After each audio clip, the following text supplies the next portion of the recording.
All right, ladies and gentlemen, it's time to play one of our favorite games. Let's see what Shotty has to say. Be sure to subscribe for more Dallas Cowboys content, and let's get right into it.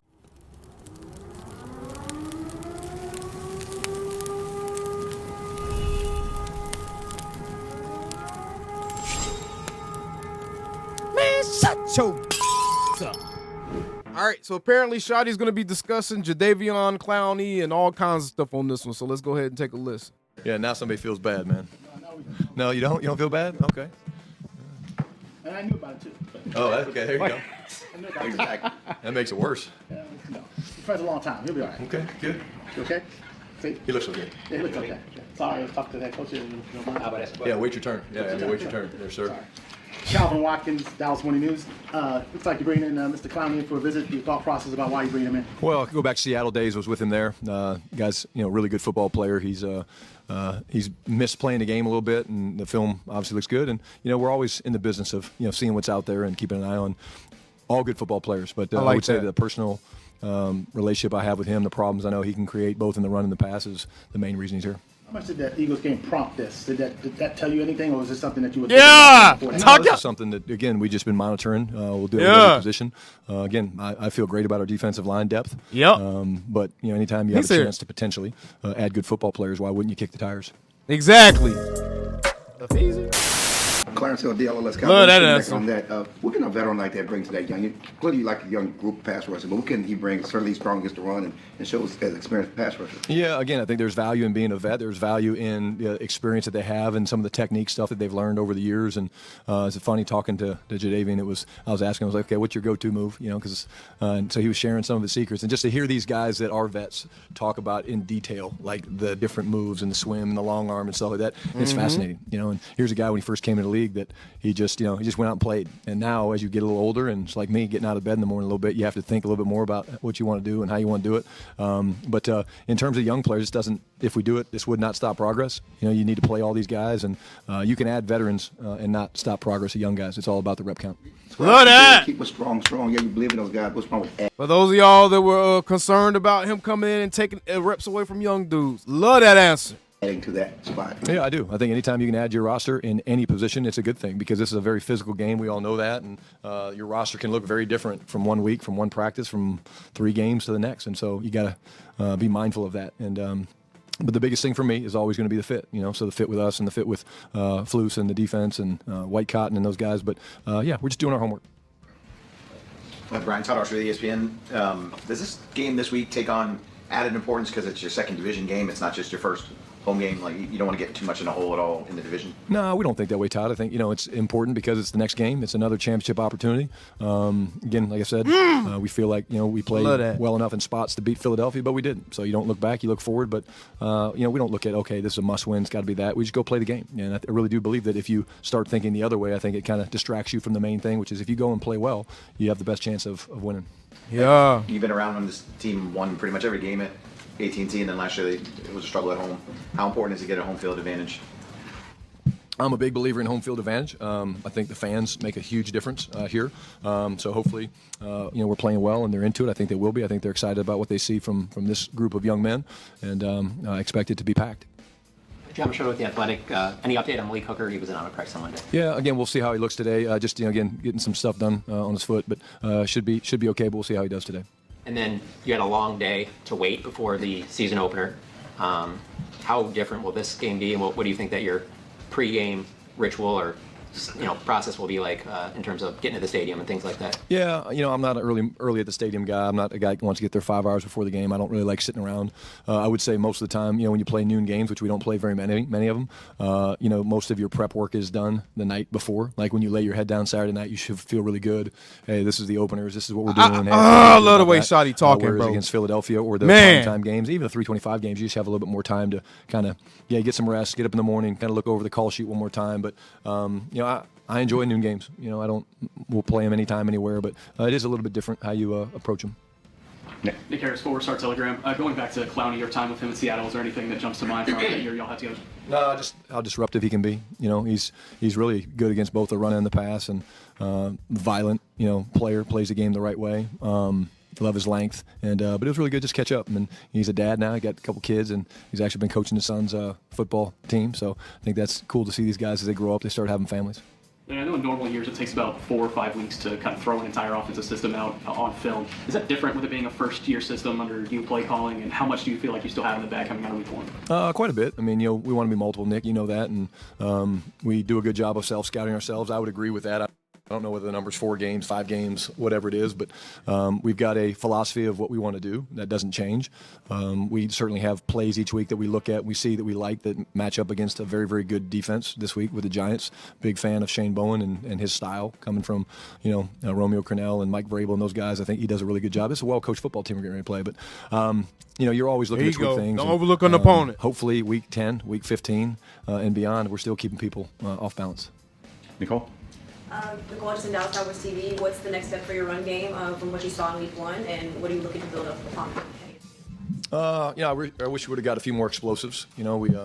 We had one, Miles, that got out. I think we were close on a couple. I think that's how you run the ball really, really well in this league, is through explosive runs. I think that was one of the things that I loved about looking at the Arizona film when we were going through the process of a Clayton Adams run game. But again, way to give credit to your OC. We're very, everybody's involved and everybody has a voice, and I think it's cool when you see the different builds that guys like Derek Foster and way to set a high bar too, by the way, to come up with and things like that.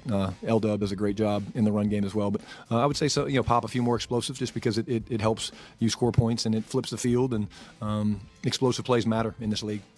Success against Philly, what kind of tone does that set for the rest of the season for the backfield? Yeah, again, I think we expect to be able to run the ball well against every opponent. This group is very, very good. The linebackers are downhill. I'm a huge Dexter Lawrence fan. He's fun to go against, but it's also fun to be done with it when you're done playing him, because he's so big and powerful inside. But like I said, it's an exciting matchup for us. They're a very, very talented group, and it'll be a fun matchup. Joe. Joe Hoyt, Dallas Morning News. You mentioned on Monday that you got all your most called plays, called. What's the process for determining your must call plays, and I guess how much impact do you get or feedback do you get from other people in terms of determining that? Yeah, it's a great question. I would say the biggest thing is you kind of watch the week of practice. You kind of have an idea when you put them in. Joe, when you look at it, you're like, okay, hey, I really kind of like this one. It draws up well. Then you watch it get executed in practice. That helps. I will say sometimes when it doesn't look good in practice, you have to force yourself to call it, because you're like, look, that was just a bad rep. It still looks good. It still draws up good against their coverages and things like that. But absolutely, the coaches have a say in the openers, and Dak has a say in the openers, and some of the things that they like. I never want to force a play on a quarterback. And, so if there's something he's like, hey, Shotty, I don't feel that play, then we're not going to call it.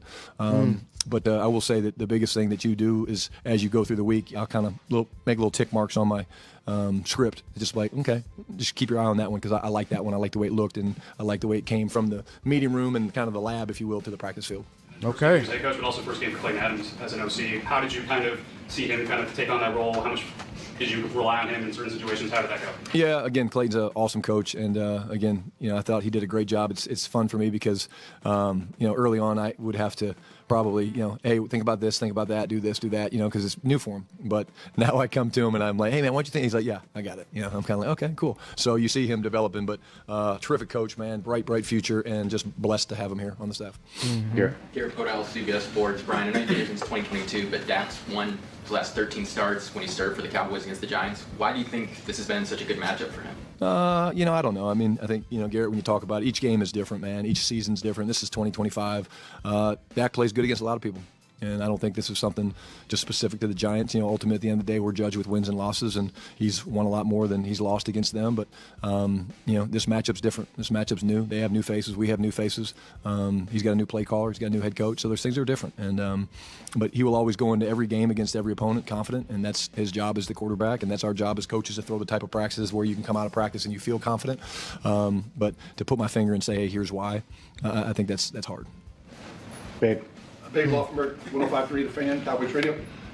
Brian, you're watching Sunday, when you're watching tape as a coach up there, obviously, it's kind of sanitized. You don't get the elements, you don't get the emotion, you don't get the crowd. When you're watching the Giants on Sunday, are you the play caller? You're not the fan drinking a beer and eating nachos? I mean, are you thinking, okay, I might drink a Shotty. I'm not going to drink a beer, baby. Yeah. I mean, you should know better than that to ask that. But I'm watching the game like a coach. You know, I'm not watching the ball. I'm learning about the personnel. I'm learning things I can take from it. And, you know, I think my wife she's always like, well, how'd you see that? And I was like, babe, I kind of do this for a living, you know. Yeah, I know, but she doesn't. I think she forgets sometimes, you know. Yeah. No, not you. Yeah, honey, babe. Yeah. Sorry. Yeah. No, I know you do. No. Yeah. No, my bride. Yeah, I get it. But no, like, I'm always looking for things, and I'm denoting, you know, where they play different guys and things like that. Or, you know, like you watch this team and you look at, you know, what a special player Malik Neighbors is and Tracy, the running back. And so you're looking at things like that, you know, more than just kind of the normal fan. They watch the ball. You think like a play caller, though, you know, 3rd and 4, they've been doing this, what would I do here? Yeah, situations, I think, even more than that, babe. You know, playing the game management side of it, it's such a big part of what you do as a play caller, but also as a head coach, obviously. So I would say that more than, okay, it's 3rd and 3, what would I do here? Some of the gotta have it's like 4th down and 3. You know, I would be like, hey, you know, what would I do in this situation, things like that. But, you know, I love the game, and any chance I get to watch football, which I don't get a chance to watch it a whole lot from that lens, is fun. Michelle. Coach Michelle Montaigne, WFNA. Jerry said yesterday, or I guess he was asked yesterday about Mazi Smith being listed as inactive for the opener against the Eagles, and said, do I expect that would probably be the case again this weekend against the Giants? Are you able to provide some reasoning behind it? Yeah, I think at the end of the day, you know, we're going to have 3 great practices this week. And, you know, I think we have a projected list of how we think this thing can play out and what we think, but it's projection at best. And you don't know. And we're in pads today and we're running around, and hopefully Shotty really we come out of it clean and all that stuff. But these guys have the opportunity to earn their spots. And in Mazi's case, it's been very – Mazi's a good player. It's the flashes are there. It's just the consistency has to be there more often. And he's going to make Mazi a better player. You know, just because you were inactive last week doesn't mean you're going to be inactive this week. It just means that you were inactive week 1. And they have a big role in trying to get that changed. And at the end of the day, we do a great job, I believe, of trying to communicate to these guys on game day or the night before in this case because of the noon start of what the plan is. But things change in a hurry. Pat. Hey, Coach. Patrick Walker, DallasCowboys.com. We talked earlier about your familiarity with Jadeveon Clowney. Kind of going back to you being familiar with players. Russell Wilson, he's coming into Dallas to play against you guys. Can you talk about just the benefit of being able to scheme against a quarterback that you are so familiar with, but on the flip side of that, the challenge knowing that he knows you as well? Yeah, I think that's the fun part of the chess match that we love so much as coaches and players, and you know why you look forward to playing against your friends. You know. I'm not the only one in the defensive room that knows Russ. Andre Curtis was with Russ for a long time, and Sal actually longer than I was. You know his strengths, you know his weaknesses, but I also know what an incredibly hard worker Russ is, and so I'm not fooled for 1 second to think he's not working on certain things that he knows that I know and that Dre knows and stuff like that. But he's going to go out and play, and really it's more on the coaches to come up with a game plan. And I've spoken a lot about my respect for Brian Daboll. He was a quarterback coach for us with the Jets when I was the coordinator, and I think he's an awesome coach. And it should be a fun chess match to watch Sunday at noon. And also, did you get your shoes yet? Russ, I've not gotten my shoes. 11 and a half. Tad says I need to go up a half size, so I'm still waiting. If we can get that to the Giants media people, I would appreciate it. Maybe we'll do a off-camera little sit-down, whoever gets that done. Clarence. Just putting a wrap on the Clowneys for a second. You've already visited with him today. Yes. Is the plan more is this a look-see, or are you looking for a practice squad? What is the plan? Yeah, just evaluate. You know, he's still got a few more things to do with us, and then we'll circle up, you know, probably after practice and just kind of see where we're at. And, you know, he's a free agent, so he has choices as well, and we'll just kind of have a meeting in the minds and see if it makes sense for us. Scholar. Skyler Dixon with the AP. The fumble kind of overshadowed the penalty that George Pickens had. Seemed to be some unnecessary contact in that play, which was one of the issues in Pittsburgh. What was your take on that penalty? What conversation did you have with him, if any, about it? Yeah, no, we talked about it. We approach all things like that. Yeah, I mean, he came in too high and slung the guy down, and it was a good penalty. And obviously they got the hit in the head to Fergie, which kind of took it away. But, yeah, we just talk about, you know, you can't hurt the team. And I love the physicality that George plays with. But all of us, we can't do – really, I say it this way: you can't do stupid shit. And I'm not saying that stupid thing that we did, but like things that hurt the team like that, you can't do it, especially in the red zone. Just say it, yo! I love that. You can't do stupid shit. I love it. Coach it, and at the end of the day, it's stuff that when it comes to a close game, it can hurt your ability to win. Any other concerns about his effort or route running? What was your name again, sir?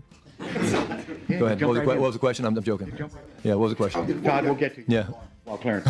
Since we're talking about this, any other concerns about his effort or route running from Pickens at all? Absolutely not. Again, I wish we would have gotten more targets, you know, quite honestly.